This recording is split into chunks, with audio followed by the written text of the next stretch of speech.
채권을 추심하는 절차입니다. 그 권리를 실제로 추심해서 돈의 형태로 환산하는 그 작업, 그 신용선택 파악 결과 다시 추가적인 계좌 압류나 금융기관 압류 절차를 거칩니다. 재산 조회 절차라는 걸 저희가 또 추가적으로 합니다. 이런 부분들이 다 디테일하게 저희가 평가를 합니다. 좀 지독하죠?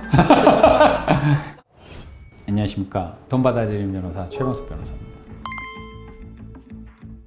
채권 추심이라고 하면 말 그대로 채권을 추심하는 절차입니다. 채권이라는 건 말 그대로 권리입니다. 그 권리를 실제로 추심해서 돈의 형태로 환산하는 그 작업, 그걸 채권 추심이라고 보시면 될 것 같습니다. 아무래도 금융기관이 채무자들을 상대로 집행하는 것을 채권 추심이라고 일컫는 경우가 많습니다. 통상적으로는 고려신용정보라든가 이런 신용정보 회사들이 하는 작업들을 채권 추심 절차라고 이해들을 많이 하고 계시고, 사실 그런 채권 추심 절차를 가장 많이 하는 사람들은 변호사입니다.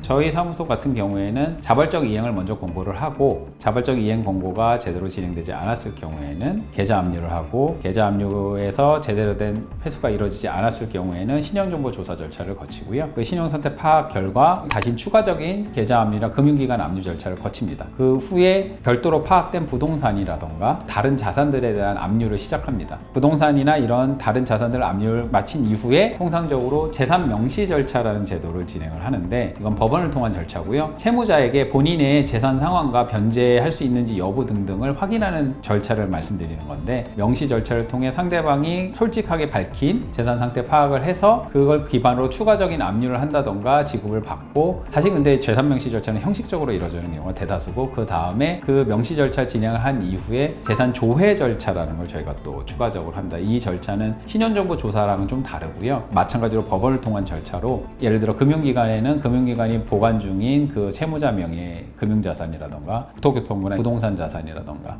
이런 부분들을 법원행정처 쪽에는 이런 식으로 확인을 합니다. 이게 사실은 그래서 소송 시작 단계부터 그 부분을 파악을 해야 됩니다. 상대방이 예를 들어서 파산회생 절차를 진행을 하고 있다, 진행을 할 예정이다, 그런 경우라면 소송상 실익이 떨어지게 되겠죠. 실제로 소송을 진행하는 과정에 파산인가라던가 회생인가가 나올 가능성이 높고, 그런 경우라면 실익이 없다라고 저희가 미리 상담 단계에서 보통 얘기를 드리죠. 근데 파산회생 채무자라고 하더라도 예를 들어서 불법행위 채권이나 이런 경우에는 파산회생 대상이 아니거든요. 그리고 실제 파산회생을 진행하겠다고 얘기하는 채무자들 중에 상당수가 진행을 안 합니다. 그래서 그 부분도 저희가 진행 가능성이 있는지, 또는 그분이 블러핑을 하는 건지 아니면은 진행을 하실 분인지, 그 부분도 저희가 평가를 드려요. 이런 부분들이 다 디테일하게 저희가 평가를 합니다. 좀 지독하죠?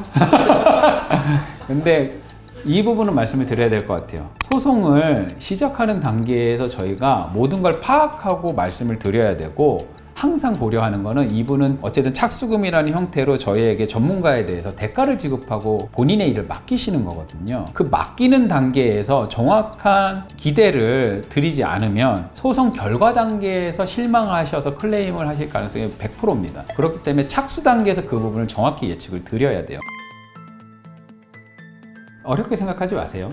돈을 빌려줬으면 받으셔야죠. 받는 절차에 대해서 저희가 법률 절차를 통해서 진행을 해드리는 거고, 그 부분은 전문가한테 맡기시면 되고요. 큰 그림에서 받아야 될 돈인지, 받을 수 있는 돈인지, 받고 싶은지, 그거에 대한 결정만 내리시고 전문가를 찾으시면 됩니다.